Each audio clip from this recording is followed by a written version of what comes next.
Hello viewers, Mike Money Gaming here, and welcome to another Let's Show Off. Today's game is Rad Racer. I don't get to show you the title screen sadly, but yes, it's another racing game, and this one is for the Nintendo Entertainment System, of course, because that's what I'm playing on today.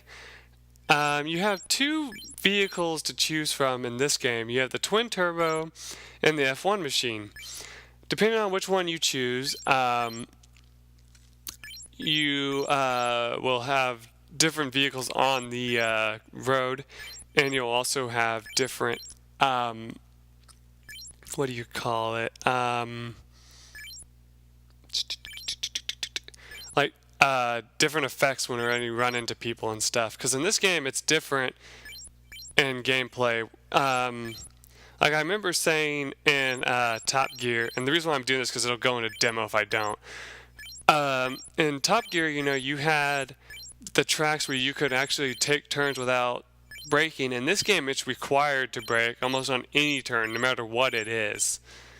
But this one also has some good soundtracks. It's just not playing any music right now because it doesn't play any until you get into the game. But we're going to use the twin turbo because that's what I'm used to, so let's give that a shot. Okay. Press A. I think it's supposed to say press A to begin.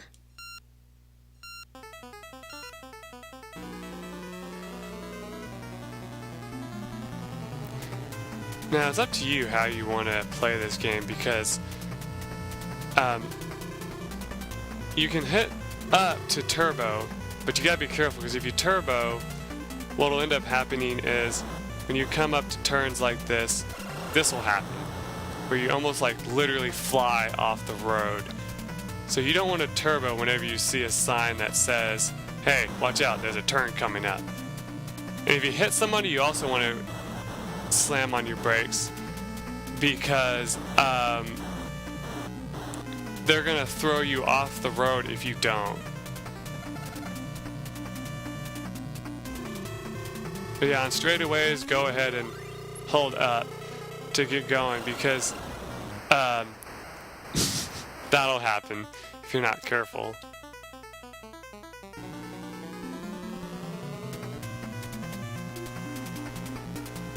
Now, to change the radio station or the song that's playing, you actually have to hit down.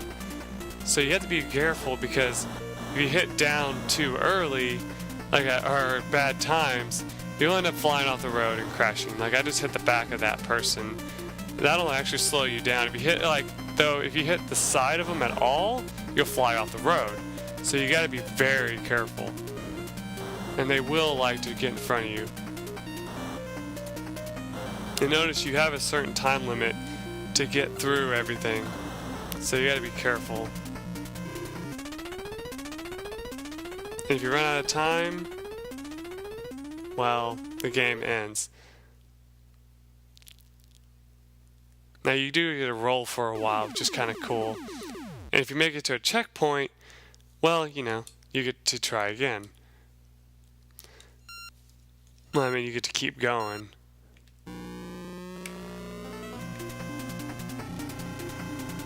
But basically, for the most part, you want to use your turbo whenever possible so that you don't run out of, time. And just use the brake whenever necessary.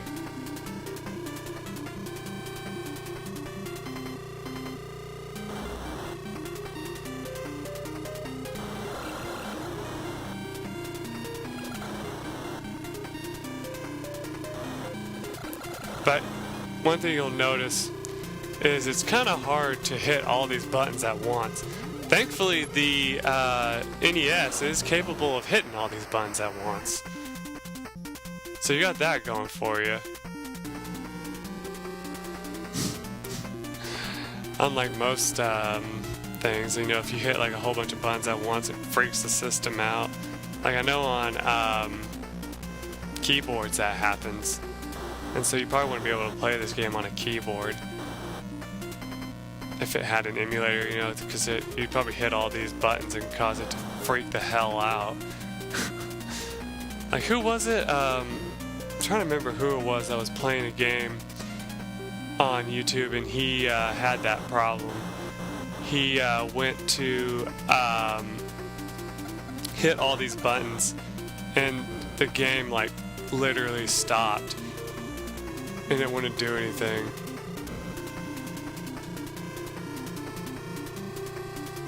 Made it. I knew I made it because I could just tell from the way it was like a straightaway and all that. Now, just in case you're wondering, the furthest I've ever made it in this game is the second level. And that was actually pretty lucky that I made it that far. Because for the most part, this game is really, really challenging actually. You'd be surprised. For a, what would be, in some words, a simple racing game on the NES, it's actually pretty challenging.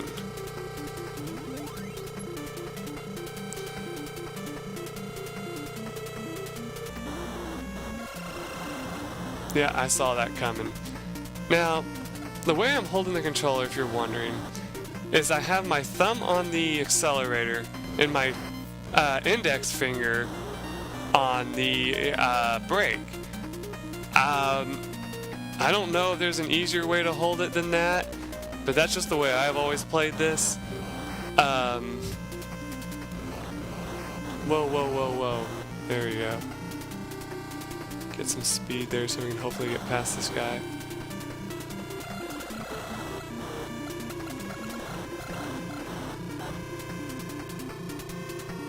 There, we're done.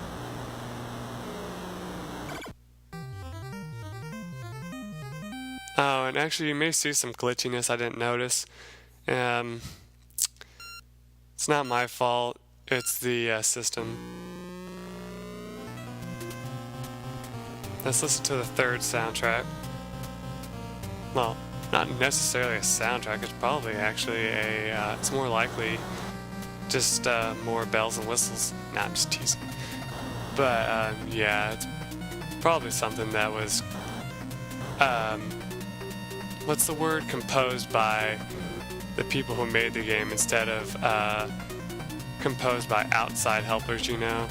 Kind of like how most new games are nowadays.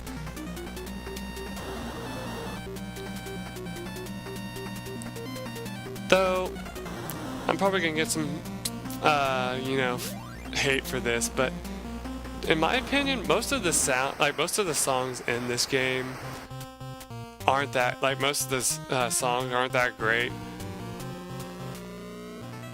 Like, really, this is my favorite one, is the second one, really. Like, whenever I played this game, it's the one I would listen to, is the second one. I wouldn't really listen to the other ones very often. It's just funny though that your turbo is like unlimited, you know? And also, if you notice, the screen gets really shaky whenever you use the turbo, so it's kind of funny how it's like actually taking that into effect.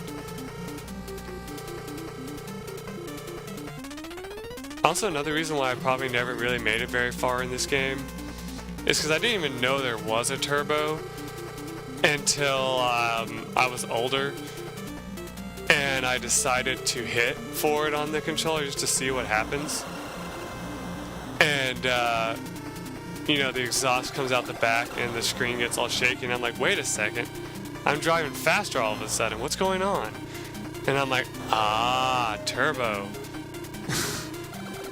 Yeah, so it's kind of a funny thing.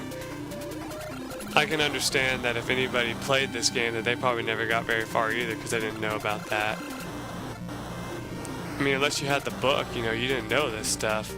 Or, what was the game magazine back then that actually had a guide in it for people who were playing games like this? It wasn't Game Informer. That's the one I'm thinking. That's the one I subscribe to, which people probably think I'm stupid for doing that. But it was a game magazine, and it had inside of it a like it would have different, what do you call it, guides for different Super Nintendo games. And it was like one of the only ways you could get a guide for older games. You know, you didn't really have the internet back then. I mean, you did, but you didn't, you know. Like, you didn't have Facebook and all that, at least. No, I'm just kidding. If it existed at all. How the hell do I know? I wasn't even, like, that old at that time. Ah, we were right there, but that's what usually happens to me. Wow, that was actually the ending of it. Wow. That's crazy. Anyway, though, that's basically this game in a nutshell. It's kind of hard for me. It's, like, kind of sad, though, because I wish I could show more. But if you hit start again, it's going to start you at this, like, first level. Anyway, this was by Square. I guess I can give a little bit of more, like a little bit more information on this game.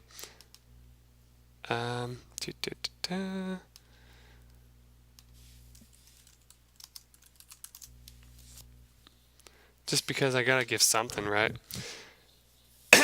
This is no ordinary game pack. This is Rad Racer. Nintendo's thrilling 3D video game Rad Racer comes action-packed with revolutionary 3D technology and 3D glasses. Well, I don't have the 3D glasses, so that's probably one thing that caused this game to be weirder. They'll have you really believing you're in the middle of a cross-country rally race, cruising along at 200 miles per hour. Rad Racer takes you through 8 treacherous race courses, including the Los Angeles Nightway, the San Francisco Highway, and the Grand Canyon. Choose the Ferrari and you'll enter the Super Machine competition where you're racing against Corvettes and Lamborghinis. Select the F1 machine and you'll compete against incredibly fast cars. Whether it's Ferrari F1, 3D, or regular road, Rad Racer's hairpin curves, daredevil turns, and realistic action will bring home all the fun and excitement of real rally racing. Think you're up to it? Then driver, start your engines. That's the little show-offy thing that they had.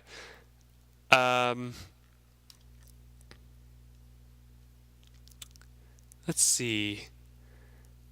Okay, it was released on October 1987. In the US, yes, okay. And, let's see, anything else I can tell you about the game? No, not really. There is a walkthrough available on GameFAQs by BS or B Sulfur. He tells you oh